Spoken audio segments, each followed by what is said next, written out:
Doña Rosa, don Paco, ¿cómo están? ¿Bien? Bien, bienvenidos, ¿eh? Como siempre, bienvenidos a este que es su rinconcito aquí en 12TV. ¿Tomamos un cafecito? ¿Le parece bien? Porque el tema que vamos a tratar hoy es un tema como para escucharlo bien. Escuchar y reflexionar.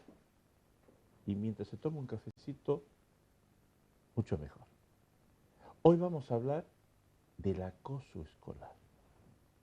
Papá, que no quiero ir al cole. Pero hijo, ¿cómo no vas a ir al cole? Si... No, que no quiero. Y resulta que detrás de ese papá, no quiero ir al cole, se esconde un me maltratan en el cole, me acosan en el cole. Es un tema, y no tan solo en el cole, en muchos otros escenarios también. Hay una asociación que es la Asociación Valenciana contra el Acoso Escolar. Y hoy hemos invitado a su secretario general para hablar de este tema que nos importa a todos, don Francisco Sorolla. ¿Cómo le va, don Francisco? Hola. ¿Bien? Muy bien, trabajando como siempre en pro de los niños y de la infancia. Papá, no quiero ir al cole. Ahí nace, creo que es la primera alarma, o Sí, estoy equivocado. sí, no, es efectivamente la primera alarma, aparte de otras muchas más que normalmente el niño suele demostrar con una serie de señales de que está ocurriendo algo en el colegio, ¿no? Ujú. Por ejemplo, pues cuando llega el domingo o el lunes empieza a ponerse enfermo, no porque él quiera, sino porque la sintomatología de saber que va a ir a una tortura, pues le hace sentirse mal. Después, cuando el niño muchas veces regresa del colegio hecho un cromo, amoratado, que es las señales más, digamos, más visibles, claro, si esto se repite un día, 2 días, 3 días, 4 días, podemos estar hablando de acoso. O cuando le faltan, por ejemplo, pues su mochila, su plumier, no es que lo haya perdido, sino es que muchas veces se lo han arrebatado los presuntos agresores. Ujú. Entonces, esta serie de señales, el también bajar el rendimiento escolar, el no querer ir a excursiones, el que el niño se vaya quedando sin amigos, que le hagan la exclusión social, pues son una serie de sintomatología que demuestra que ahí está ocurriendo algo. Que no, vamos, no hace falta ser muy catedrático para darse cuenta de que al niño le están haciendo acoso. Pero estamos hablando de un problema que se da en niños pequeños. Estamos hablando de la escuela primaria. Bueno, el acoso escolar, donde hace unos años donde más relevancia tenía eran niños de 14 y 13 años. Estamos hablando de instituto. No, en todos los ámbitos, todos los Ujú. centros educativos. Entonces, antes era 14, 13 años, por desgracia ha bajado la media. Ahora donde más se está produciendo, entre los 10 y 12 años. Y bueno, como tema muy curioso, podemos dar digamos, dos resultados, el menor y el mayor, que serían récord Guinness. Ujú. El caso de un niño de 4 años en un jardín en parvularios, por decirlo de alguna manera, que había una banda de 4 o 5 niños que no lo dejaban en paz, lo tenían martirizado. Y en el otro lado de la moneda, personas adultas de 49 años que están estudiando formación profesional o sacándose cualquier titulación, y hay personas de 30 a 35 años, tuvimos el caso de una enfermera en Valencia que no la dejaban en paz, no querían que estuviera estudiando ahí. O sea, entre ese espectro de edades se mueve. Ahora, donde está la punta del iceberg, donde está lo más grave, ya te digo que es entre los 9 y 12 años ahora mismo. Claro, pero es que si usted me habla que hay un niño de 4 años Sí, que estaba siendo acosado, me está diciendo también, creo entender, que los acosadores tienen 4 o 5 años. sí, efectivamente. Sí, sí, sí, sí, es increíble. Hay que tener en cuenta una cosa que la sociedad no se da cuenta o no se quieren dar cuenta. Los niños son como los monos y los loros. Y lo digo sin intención, por supuesto, de faltar a nadie. Con esto quiero decir que un niño repite lo que ve hacer a los demás y dice lo que oye decir a los demás. Por eso digo mono y loro. Bien. Entonces, ¿qué ocurre? Si la sociedad está reflejando un clima de violencia, un clima de dejadez, una falta de valores, que lo tenemos por todos los lados, pues el niño va absorbiendo eso poco a poco. Otros empiezan de más pequeñitos y otros de menos pequeñitos, pero tarde o temprano serán la copia, la fotocopia de lo que están viéndose reflejados en la sociedad. Entonces, para evitar esto, nosotros siempre hemos dicho que lo principal y fundamental es educar en valores desde pequeñito, que es muy importante las asignaturas, pero más importante es el saber ser y el saber estar. Entonces, deberíamos de enseñar lo que es la cordialidad, el diálogo, la empatía, la asertividad, antes que tal vez las matemáticas, la química, el idioma, etcétera. Pero ¿quién se encarga de eso? Bueno, Y ojo, sí, que se lo digo porque sí, sí, en la sociedad que vivimos parece que hemos perdido el norte, ¿no? sí, No, sí, eso es cuestión de la escuela. sí, No, eso es cuestión de la casa. sí. Yo Antes tengo, era de la casa. bueno, realmente parte de los padres primero, pero Claro. yo voy a dar, digamos, unos porcentajes que creo que son los más justos. Si dijéramos que el colegio ha de educar a los niños igual que los padres al 50%, estaría dando demasiada carga al colegio, porque el colegio está para enseñar, no tanto para educar.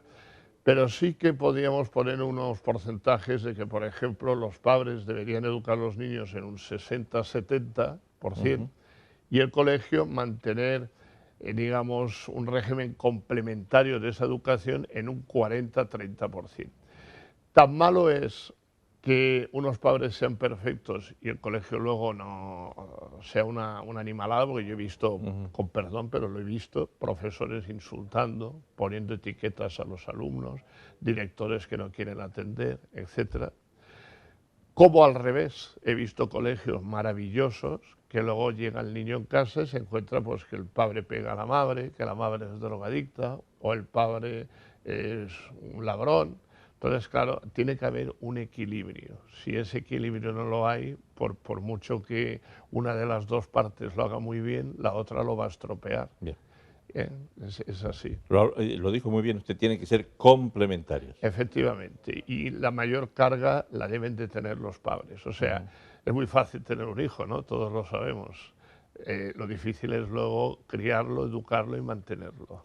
Usted sabe que yo ejercí la docencia en Mm, Argentina durante algo más de 15 años. mm. Y recuerdo siempre si me permite que le Sí, cuente una anécdota, sí, sí.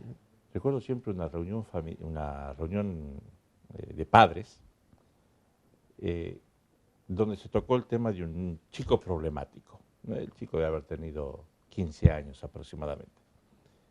Y el padre, bastante violento, que no aceptaba lo que se le estaba diciendo, de pronto se levantó, se pone de pie y dice, este colegio me ha defraudado Mm. porque yo siempre le dije a mi hijo que el colegio que la escuela es su segundo hogar. Y la directora del colegio le dijo, yo le agradezco mucho que le enseñe a su hijo que la escuela es el segundo hogar, pero no se olvide de hacer de su hogar la primera escuela. Exacto. ¿No? Y me acuerdo, siempre que sale de tema, me acuerdo de eso.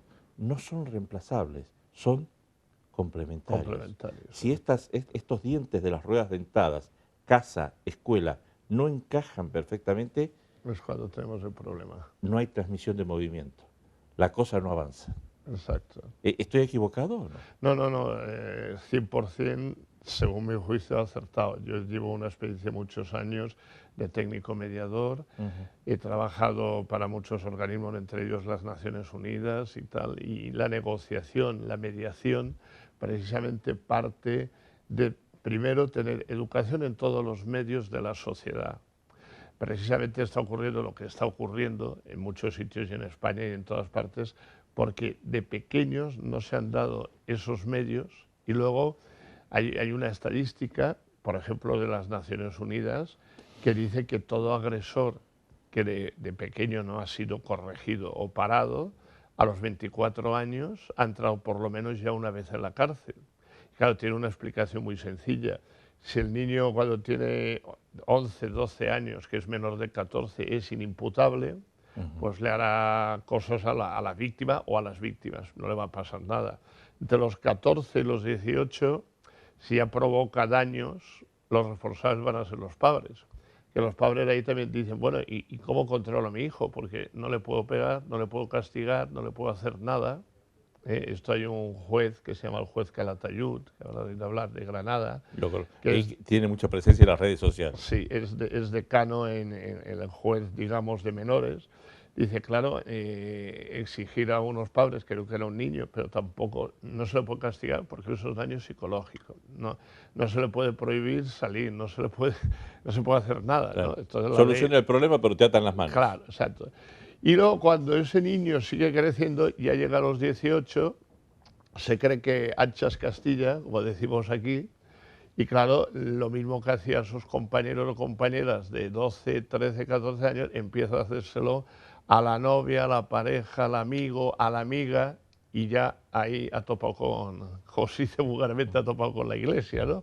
Que es que ya tiene edad penal a partir de 18 años. Y entonces, claro, lo coge por las orejas y se va a la cárcel. Por eso, lo que se intenta es evitar esto, porque cuando uno va a la cárcel, no nos equivoquemos, la rehabilitación es casi imposible. Ahí lo que acaba es metiéndose en drogas, en bandas juveniles y todavía peor. Entonces, yo siempre he dicho a algún padre, digo, mire, cuando le digan a usted que su hijo está agrediendo a su agresor, no se enfade. Intente corregirlo ahora que tiene 12, 13 años, a no ser que quiera ver a su hijo a los 24 en la cárcel. Digo, aquí hay una cosa también muy importante. Hay que ayudar tanto al niño víctima como al niño agresor. Cuando lo hacemos todos somos iguales. ¿Por qué no nos hacemos agresores, víctimas o lo que sea? Pues muy sencillo, debido a la familia, al entorno y a la educación que nos han dado. Hay anécdotas, muchas veces me preguntan a mí, psicólogos que acaban de empezar o mediadores que no tienen experiencia, me dicen, vamos a ver, ¿me puede usted dar el perfil de la víctima o el perfil del acosador? Digo, mire, y si yo le doy el perfil de la víctima, del acosador, es como si le fuera a dar el perfil de un asesino en serie en el FBI. Eso cumple una vez a lo mejor de cada 100. Es que no hay un perfil exacto, porque da la casualidad de que un niño en un colegio de barriada, de gente humilde, de migrantes, tal, puede ser una bellísima persona, y un niño que a lo mejor es de una familia noble, una familia rica y tal, pues ser un gamberro, ser un agresor. Entonces, lógicamente, yo pongo una comparación. Si un coche nos metemos en la autopista a 300 por hora, tendremos más posibilidades de estrellarnos, pero eso no significa que nos vayamos a estrellar. Entonces, hay mucha gente que prejuzga y aquí hay que quitar los prejuicios. Un niño por estar en una población o ser de una raza o ser de una religión no tiene por qué ser más malo ni más bueno que otro. Y eso tiene que quedar claro porque hay mucha gente que dice, uy, esto tal sitio, son emigrantes. No, mire usted, no tiene nada que ver. Tiene que ver con la educación que el niño ha recibido de pequeño, en casa, en los alrededores, en el colegio y las circunstancias que le rodean, como decía Freud. El acoso es violencia. Puede ser violencia y puede ser una violencia enmascarada o pasiva. De hecho, acoso hay 6 clases, 6 formas. La física, que es la más normal. Luego está la verbal, que es muy difícil de descubrir porque son insultos, que si esto, que si tonto, idiota, tal. Sí. Claro, un día que te llamen tonto, idiota, imbécil, pues no te va a afectar. Pero si todos los días te estamos llamando tonto, idiota, imbécil, al final ya te lo crees, vamos. Luego está el psicológico, que es uno de los más graves porque no se ve, pero se va metiendo en la cabeza. Nosotros hemos tenido personas adultas de 40, 50 años que han venido a vernos y nos han dicho, oye, ¿qué puedo hacer yo para olvidarme de lo que me ha pasado? Digo, mira, si no lo han logrado ni los psiquiatras ni los psicólogos, digo, nosotros lo que podemos dar es libros, fichas, guías de autoestima, de autoconfianza, pero claro, tienes que superarlo tú. A eso han pasado 20, 30 años, se te ha quedado marcado dentro y no sale de ahí si no hay una voluntad también de poner algo de su parte. Luego tenemos otra forma que es la exclusión social. Este es apartar totalmente al niño o a la niña, hacerle el ostracismo. Cuando el ser humano es gregario, el ser humano necesita de compañía, de estar con otros.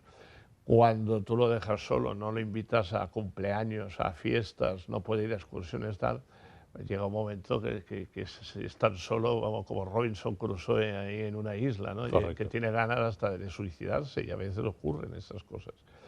Y luego ya los dos más graves, que es el acosamiento sexual, que normalmente se suele producir por niños mayores, que puede llegar pues, a violaciones, a tocamientos, etcétera, que a veces no se produce por entre iguales, porque el acoso escolar es entre alumnos iguales, puede ser también por profesores, maestros, monitores, etcétera. Y luego el último, que es el que está subiendo como la espuma a raíz de las redes sociales, es el ciberbullying o ciberacoso. Aquí los padres prácticamente ni se enteran hasta que la cosa ya es gravísima. Parte de culpa a veces lo tienen ellos, voy a explicar el porqué. ¿Lo tienen? Los padres. Los padres. Sí. Y voy a explicar el porqué, que nadie se ofenda ni se sienta mal. Los niños normalmente quieren lo que tienen los otros compañeros. Y entonces todo el mundo quiere tener su smartphone, su teléfono, conectado a internet. Última generación. Exacto. ¿Y qué ocurre? Que nos olvidamos de que un niño de 12, 9, 10 años no debe ni puede tener un smartphone conectado a las redes sociales, como si le diéramos un coche a un niño de 9 años. Tarde o temprano se va a estrellar. Y se va a estrellar o bien haciendo daño a los demás o haciéndoselo a sí mismo. ¿Por qué? Porque en las redes sociales pues sabemos que hay desde el grooming, que son personas mayores que se hacen pasar por niños para captarlos. Está el sexting, que si hacen fotos medio desnudos, luego lo pasan porque es el noviete, la novieta, y luego hay un escándalo. Sí. Hay un montón de trampas. Si los adultos caen en esas trampas, en el phishing, suelen dar claves bancarias, el ransomware, infinidad de virus, troyanos. Imagínate lo que es un niño de 9 o 10 años. La ley dice que no debe conectarse ni tener redes sociales ningún niño menor de 14 años. Ahora, perdón, Francisco. Sí. Por ley. Por ley, sí, por ley y por norma. Lo que pasa es que es una ley y una norma que aquí en España pues es muy, digamos, muy light. Suave, muy light. Muy light. Sí. En Canadá, por ejemplo, ya han empezado a meter multas a los padres. Ver a un niño que tiene un smartphone con internet, vamos a ver, ¿tú cuántos años tienes? 12. Pues van al padre y le puede costar al padre la broma de $300 la primera vez, $200 canadienses que le toca pagar inmediatamente. Es muy importante lo que usted dice, Francisco. Teléfono con internet. Sí, claro. No que no tenga teléfono. No, exacto. Yo siempre digo que los niños menores de 14 años deberían tener teléfono pues como se le da normalmente a los ancianos. Los ancianos, como no saben manejar internet la gran mayoría y tal, se da un teléfono para si hay una emergencia, llamar o recibir. Eso sí, pero lo que no puedes es darle un teléfono que se pueda conectar a Facebook, a WhatsApp, a LinkedIn, a Twitter, porque se meten en grupos, se meten en relaciones, en listas de difusión. Y se armó la bola. Sí, tarde o temprano acaba mal, tarde o temprano acaba mal. Y claro, ¿quién tiene la culpa de eso? Indirectamente, pues el padre o la madre que le ha regalado eso. Yo sé que lo hacen con toda la buena intención del mundo, porque el niño viene y dice, mira, Pepito, mi compañero, lo tiene, y yo también si él lo tiene, porque yo no. Claro, y yo lo quiero tener, yo tendré mejores notas, o es el regalo de Navidad, pero tú dame eso. Y entonces, es más, los compañeros del colegio se burlan de mí porque no tengo... Sí, claro, exacto, no estás al día. Y esto debería de ser una cosa que fuera una ley un poco más fuerte, ¿no? Si quieres, ahora hablamos de las leyes y también por qué ocurre todo esto. La ley debería ser más clara en esto. Igual que tú ahora no puedes comprar, por ejemplo, un móvil, ni siquiera de prepago, si no vas con tu DNI y tal, precisamente para evitar que lo use otro, o para evitar el tema del terrorismo que se usaba con los teléfonos, pues debería de ser igual, ¿no? O sea, el teléfono que usted compra, ¿para qué uso lo va a usar? ¿Lo va a usar para un niño? No. Crearse un perfil falso de Facebook, de WhatsApp, un niño de 12 años lo hace más rápido que nosotros, 5 minutos. Calcula la edad, dice, bueno, si voy a poner que tengo 20 años, pues nada, nací el año 98 y ya tengo 20 años. Y se acabó la historia. Exacto, y los otros no lo pueden detectar. De hecho, ya ha habido muchas multas, muchos controles, tanto a Google, a iPhone, a Facebook, a muchos, pero claro, esto no se puede evitar. Estas grandes multinacionales lo que quieren es cuanta más gente haya metida mejor, porque venden más publicidad, ganan más, y claro, ellos en el fondo dicen el problema es de cada cual, el problema no es de ellos. Claro. Y eso suele ocurrir así. Me decía recién Francisco, si quieres después hablamos de las leyes. Sí. ¿Qué es lo que tiene que cambiar? ¿Cuál es Bueno, la columna vertebral sobre este tema? Pues la primera ley que está muy mal en España, a mi juicio, y ojo que yo siempre cuando expreso una opinión digo puedo estar equivocado, porque soy un ser humano y a lo mejor puedo estar equivocado, ¿no? Y creo que es la ley del menor. En España la ley del menor es muy permisible. Ha permitido cosas como lo de Marta del Castillo, Sandra Palo, el niño de la katana, tenemos miles de ejemplos. Porque un niño menor de 14 años es inimputable. Entonces, hay policías, hay mediadores, hay educadores que te dirán, tú denuncia, pero bueno, la denuncia ¿de qué sirve? Va a recibir una carta tipo del fiscal de menores, que en algunos casos es fotocopiada, fotocopiada donde pone solo el nombre, dice, no podemos proceder contra Pepito por ser menor de 14 años. Y aquí se acaba paz y gloria. Es decir, si ahora por la puerta entrara un niño, Dios no lo quiera, y aquí no hemos llegado a ese extremo, con una ametralladora o con un cuchillo nos hace algo, pues nosotros tendríamos el daño, pero si el niño tiene 13, 12 años, ni entraría en la cárcel, ni entraría en ningún lado. Tendría a lo mejor 6 meses, un año de una rehabilitación psicológica, etcétera. Llegaría a los 18, se borraría absolutamente todo y aquí paz y gloria, pero nosotros ya no estaríamos. ¿Entiendes?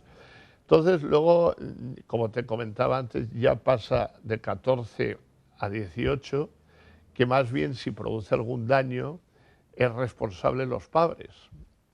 Claro, hay jueces, como este señor, el juez Calatayud, que dice, bueno, es que el niño ya tiene uso de razón con 16 años, entonces lo que debería hacerse es ponerle castigos comunitarios, como por ejemplo ordenar una biblioteca, cortar los setos de un jardín, algo que le costara que se diera cuenta del mal que ha hecho, ¿no?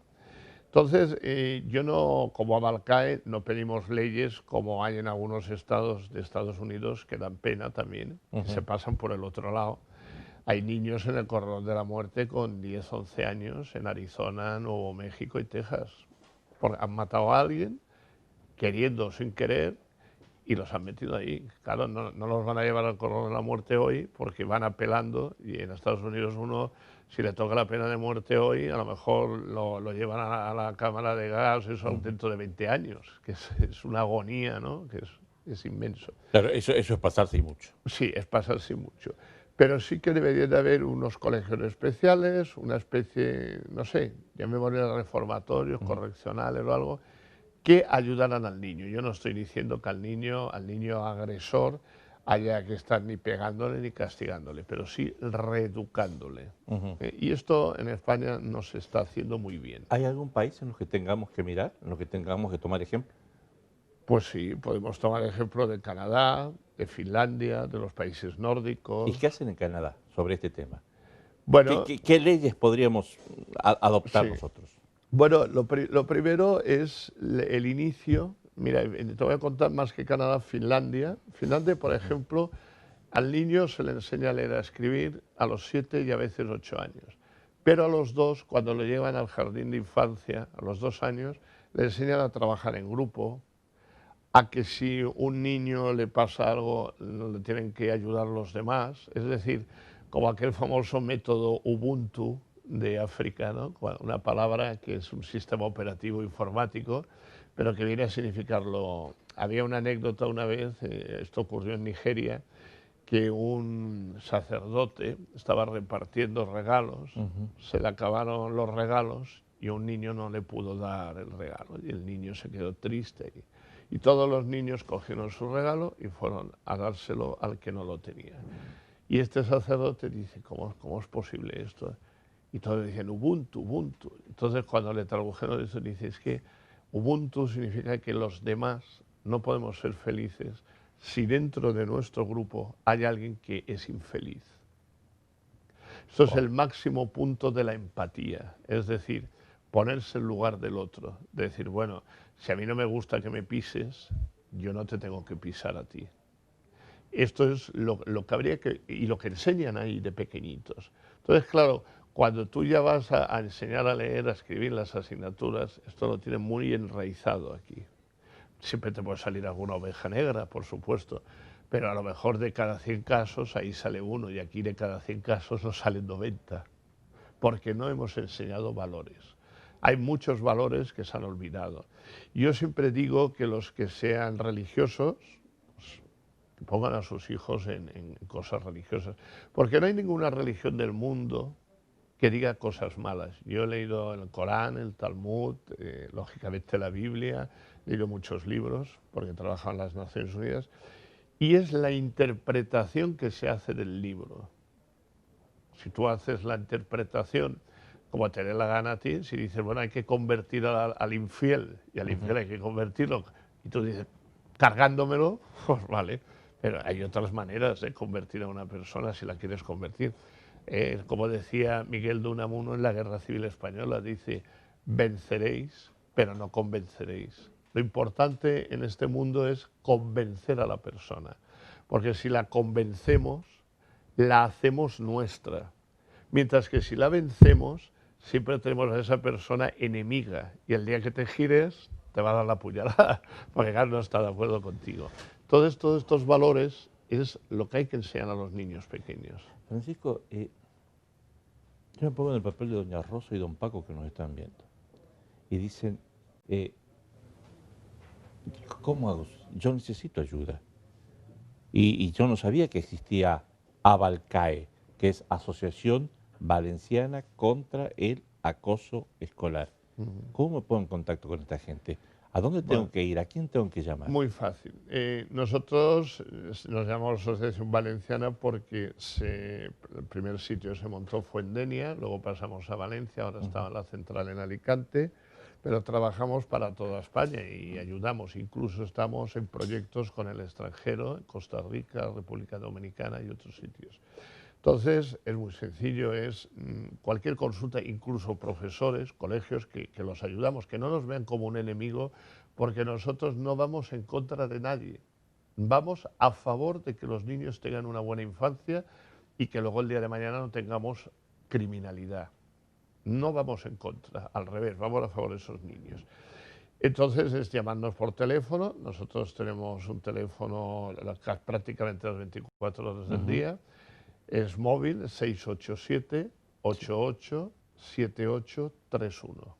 687-88-78-31. Entonces, Aquí, quiero memorizarlo. 688. No, 687. Perdón, voy de nuevo. Doña Rosa, Paco, anótelo por favor. 687. 88. 88. 78. 78. 31. 31. Entonces, si nos llaman... Repito, lo voy a tener. Si nos llaman allí, a lo mejor el teléfono va saltando a los que está libre, porque todos los que pertenecemos a la asociación somos altruistas, sin ánimo de lucro. Entonces tenemos nuestro trabajo, algunas veces atender a uno, otras veces otro, pero y si en ese momento no podemos, le llamaremos nosotros, que no le va a costar la llamada porque le vamos a llamar nosotros. Bien. Luego también tenemos un correo electrónico para enviar documentación o si quieren hacernos un resumen de la historia, etcétera, que es abalcae, con v, abalcae@hotmail.es. Hago inciso en que es hotmail.es porque algunas veces ponen .com y entonces el correo no llega. Abalcae@hotmail.es. Abalcae, con V de Valencia, abalcae, arroba hotmail.com. Es .es porque la asociación empezó como plataforma el año 2000 y en aquellos años, pues digamos, en los correos utilizaba digamos, las nacionalidades, en este caso España es .es. Bien. Ahora más se utiliza siempre el término .com, pero en aquella época era .es todavía. Y para que les quede, para que lo puedan memorizar, abalcae es A de asociación, Val de Valencia, por eso Sí. va con V, Acoso escolar. C de contra, Contra acoso escolar. A de acoso y E de escolar. Exacto. Abalcae. Exacto. Esas serían las siglas. ¿Por qué hace esto, don Francisco? ¿Por qué por qué está dedicando prácticamente su vida a este tema del acoso? Bueno, todos los que estamos en la junta directiva y los colaboradores estamos pues porque o bien lo hemos sufrido en nuestras carnes o bien lo han sufrido nuestros hijos. Por ejemplo, la presidenta fundadora, María Teresa Canet, tiene 3 hijos y los 3 hijos sufrieron y uno de ellos casi llega al suicidio. Es que hay una cosa de fondo aquí que no hemos comentado, pero cuando un niño ya no tiene salida, se ve perdido, pues a veces hay suicidios. Y los suicidios no se saben, porque luego, entre comillas, vienen enmascarados por un accidente doméstico o un accidente en la carretera, etcétera, pero en España hay una media de 200 suicidios anuales a veces de niños que no saben qué hacer. Y ahora voy a dar una cifra que alguno me dirá, este señor está loco, yo le diré, no, usted vaya a la OMS. La OMS es la Organización Mundial de la Salud, anexa a la ONU, que es la encargada de tratar el acoso escolar, porque lo toman como una enfermedad. Pues la OMS, las últimas cifras que dio en Europa el año pasado fueron cerca de 200.000 niños suicidados, contando las 50 naciones que tiene Europa, sea incluida Rusia. Pues había 200.000 niños suicidados que directo e indirectamente, cuando se ha hecho la investigación, han encontrado pues cartas, resto en sus emails, en sus ordenadores, sitios de que deseaban y lo han hecho, se han suicidado, a veces se han tirado por una ventana, otras veces se han tomado pastillas, etc. Entonces, el problema es muy grave para las víctimas. No estamos hablando de un tema donde los amiguitos de mi hijo lo molestan. Estamos hablando de un tema de vida o muerte. Es un tema que más bien es como una tortura diaria.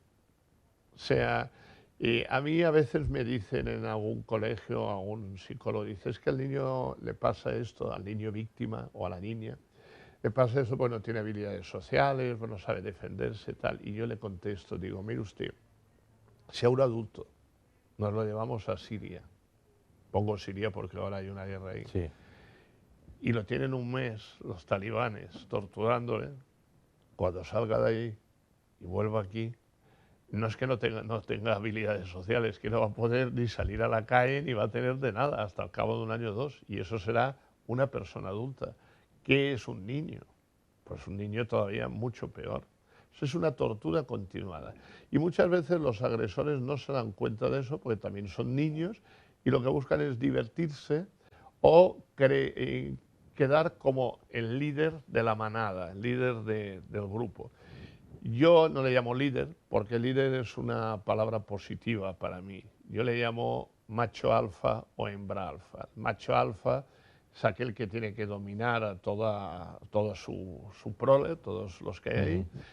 Y dentro de las víctimas y de los agresores hay una tercera figura, que son los espectadores. Los espectadores le ríen las gracias a este macho alfa o hembra alfa porque no quieren ser víctimas, tienen miedo, o bien porque también se están divirtiendo con esas burradas, con esas gamberradas. Entonces, claro, no hay que confundir cuando, por ejemplo, se hace una inocentada, cuando uno un día al año abre la universidad y hacen unas pruebas, unas cosas, o en el ejército, en la mili, que se hacían. Eso es una broma puntual. Eso es una broma que puede llegar a ser broma pesada, pero, Sí, pero una broma, no, igual no un que acoso. un día en el colegio, pues oye, te puedes pegar con alguien, es una cosa puntual tal. Aquí se trata de un hecho reiterativo. Se trata de la gota de agua. Sí, ton, y claro, llega un momento que la gota de agua te talabra, vamos. Claro. claro. Ese es el problema. No quiero terminar el café sin hacerle esta pregunta, para sacarle el jugo a todo su saber. Lo que pasa es que Carlitos no es que sea víctima de acoso. Es un chico raro, no. Ya. Bueno, ¿Sabe lo que le estoy preguntando? sí, por supuesto. La culpa no es del acosado, es que se la busca, es que él es así, es raro. Bueno, ahí ¿Suele pasar esto o no? sí, también suele pasar. Aquí ni todo es negro ni todo es blanco. Hay muchas tonalidades de gris, ¿no? Entonces puede ocurrir que el niño, por ejemplo, esto nos ocurre con los niños que tienen alguna deficiencia, alguna cosa. Por ejemplo, los niños que tienen Asperger o autismo. Pero claro, el niño puede ser raro, pero no tiene la culpa de tener Asperger o autismo. Entonces, esto tiene que poner los medios, los políticos, las escuelas y los ayuntamientos y la Generalitat, la territorial de educación. El niño puede ser raro, puede ser hasta tímido a veces, Sí, pero sí. eso no quiere decir que los demás tengan carta blanca para acosarlo. No, hombre, claro. Esto es como si ahora aquí entrara uno que va cojo y dice, bueno, porque es cojo, nos vamos a entretener empujándole un poquito para que se caiga. Esto todavía es más burla, es peor. Entonces, ahí lo que nosotros solicitamos, lo que se llamaba antes, eran las adaptaciones curriculares, que debido a la crisis, debido a los recortes de aulas, debido a muchos factores, pues se han ido eliminando y a veces hay colegios, hay ciudades, hay municipios que se mezclan churras con merinas. Entonces, claro, tú en una clase, aparte de aumentar el ratio, que eso ya es un verdadero esfuerzo para los profesores, también aquí hay que ponerse un poquito de parte de todo el mundo, porque nadie tiene toda la razón, pero nadie deja de tener parte de razón, ¿entiendes? Entonces, claro, no es lo mismo una clase de 15 alumnos, que un profesor la podrá controlar muy bien, a meter una clase con 30 y pico alumnos. El ratio ahí es imposible.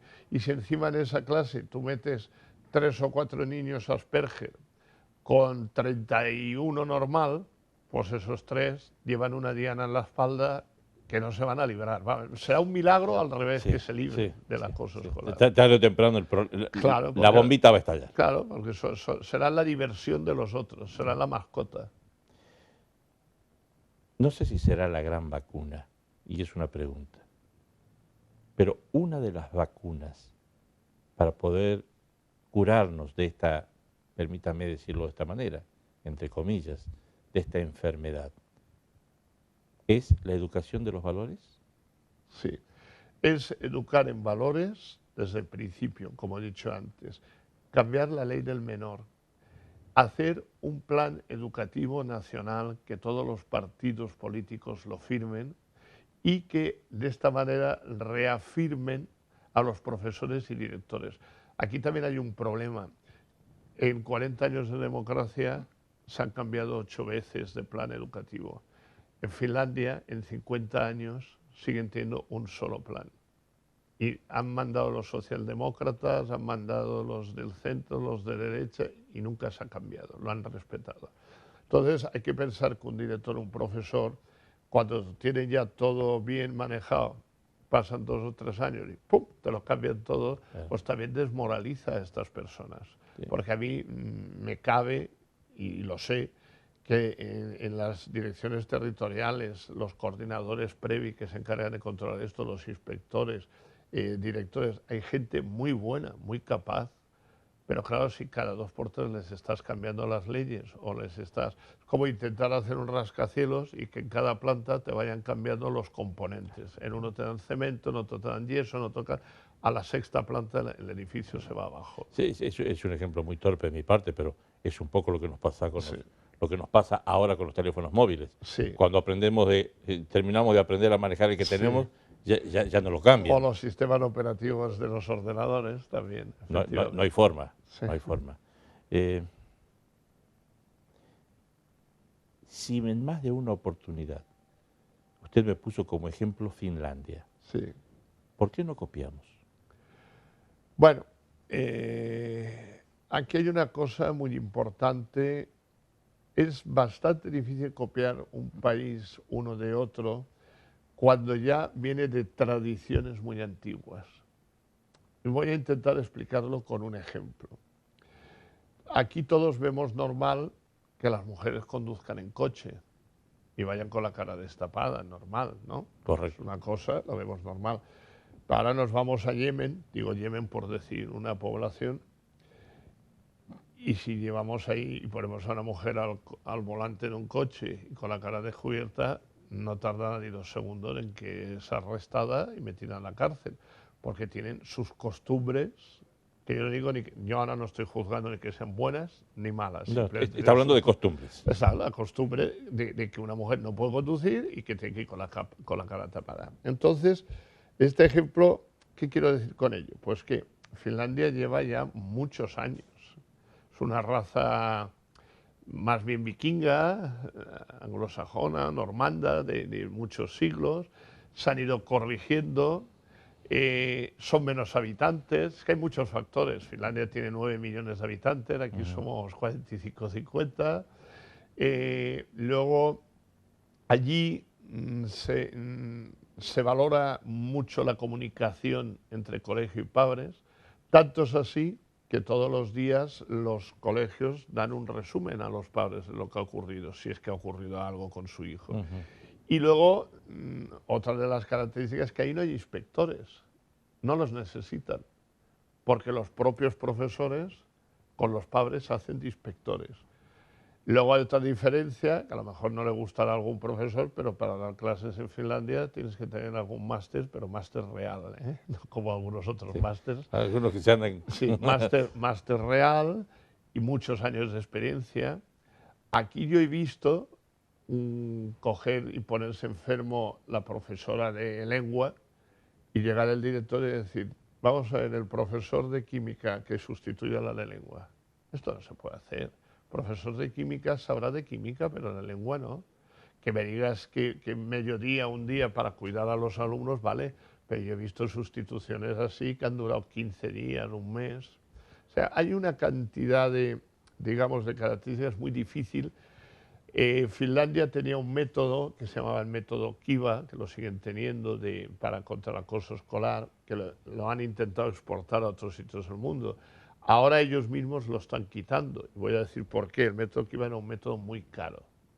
Entonces en Finlandia, no es que sean comunistas, pero dijeron, bueno, todos tienen el derecho a tener el método Kiva. Y había escuelas o universidades que no se lo podían permitir. Entonces están retirando el método Kiva para, de alguna manera, tener un método que lo puedan tener todos. Aquí en España, por ejemplo, este método pues, se ha puesto en algunos colegios, en algunos sitios, igual que hay otros métodos. Pero aquí no se trata de meter métodos, si es que el problema es mucho más sencillo que todo eso. Es tener la voluntad de que el colegio, los padres y, digamos, el educador social o el inspector, llamémosle como queramos, tengan voluntad de arreglar el problema. Lo que no se puede hacer, que esa es otra cosa que ocurre, que muchas veces los padres van a decir al colegio, oiga, que mi hijo se está hundiendo, nos ha contado esto, porque el niño tarda en contarlo, por vergüenza o por miedo, a veces dicen los padres, y tarda en contarlo. Y cuando lo cuenta, la madre va corriendo o el padre al colegio y ya empezamos muchas veces en que el colegio, aquí no pasa nada, niegan la mayor. No seamos así. Si vamos a ver, si yo me he equivocado en algo, si lo reconozco, ya tengo el 50% arreglado. Por ejemplo, en América se hacen muchas terapias de grupo y lo primero que te obligan cuando uno es alcohólico es levantarte y decir, yo soy alcohólico. ¿Por qué? Porque al decir eso, tú ya estás reconociendo el problema y ya tienes un 50% arreglado.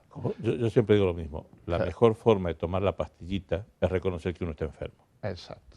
Y entonces, primero eso, que haya una asertividad, luego la empatía y luego cuando muchas veces se mete en asuntos sociales o se meten entidades o la inspección y tal, a los agresores casi no los investigan ni nada. Lo máximo que se le hace a un agresor, se lo pillan infragante o si ya tiene mucha fama de agresor, pues mira, 4 días expulsado a casa o 7 días. Y eso es como darle un premio. Yo voy a explicar el porqué. El agresor normalmente es una persona, un niño o niña, que no le gusta estudiar. está ahí para divertirse. Entonces, si tú lo mandas a casa para ir al colegio, pues como un trabajador que le dicen ahora vete una semana a casa y te pagamos el sueldo igual. ¿Quién va a venir a trabajar? Entonces, casi siempre se carga contra la víctima, se le hacen test a la víctima, se revisa a la familia de la víctima, se mira si el niño hace esto o hace aquello, si sale al patio, si tal. Se victimiza más, se controla más a la víctima que al agresor. Y esto no puede ser. Don Francisco, se me acaba el café. ¿Me recuerda el número de teléfono, por favor? Sí, el 687-887831. Perfecto. Un placer. Encantado. Gracias. Vamos. Doña Rosa, don Paco, tema para escuchar, tema para reflexionar. Y yo me quedo con varias, es que fue muy rico todo lo que nos contó, pero me quedo con algunas frases. Tenemos que educar en valores. Me quedo con ese ejemplo que nos dio el secretario general de Abalcae, Francisco Sorolla, diciéndonos, es que en determinados lugares se enseña a leer y escribir a partir de los 7 años. A los niños, primero, les enseñan lo importante que es compartir, le enseñan valores. Y después a leer, a escribir, matemáticas, geografía, historia. Como si antes de formar al profesional, forman al ser humano. Al ser humano que tenga valores para poder moverse en una sociedad, para poder vivir en sociedad. Me encantó la anécdota que nos comentó de que nadie puede ser feliz en una sociedad si ve a uno de los integrantes de esa sociedad que no es feliz. Y a veces nosotros vivimos en una ley de la selva del sálvese quien pueda. Estando yo caliente, el problema es de la gente. Y no es así. Porque si pensamos así, va a llegar un momento, seguro que va a llegar el momento, en el que todos vamos a pasar frío. Y eso es lo que nos está pasando ahora. Francisco nos decía, Teddy, hay que educar en valores. Pero aunque no lo dijo, a mí me pareció entender que también nos estaba manifestando cuando hablaba de las leyes, cuando hablaba de los padres, cuando hablaba de los maestros, cuando hablaba de no, aquí no pasa nada, que es una experiencia que él ha vivido. Creo que nos estaba diciendo, es que tenemos que aplicar un poquito de sentido común. Cuando llega el problema, tenemos que pensar en cómo solucionar el problema, no en el yo no fui, yo no soy, aquí no pasa nada. No se puede limpiar la casa colocando la basura debajo de la alfombra. Educar en valores. Mala cosa en una sociedad cuando se piensa que el único valor importante es el euro.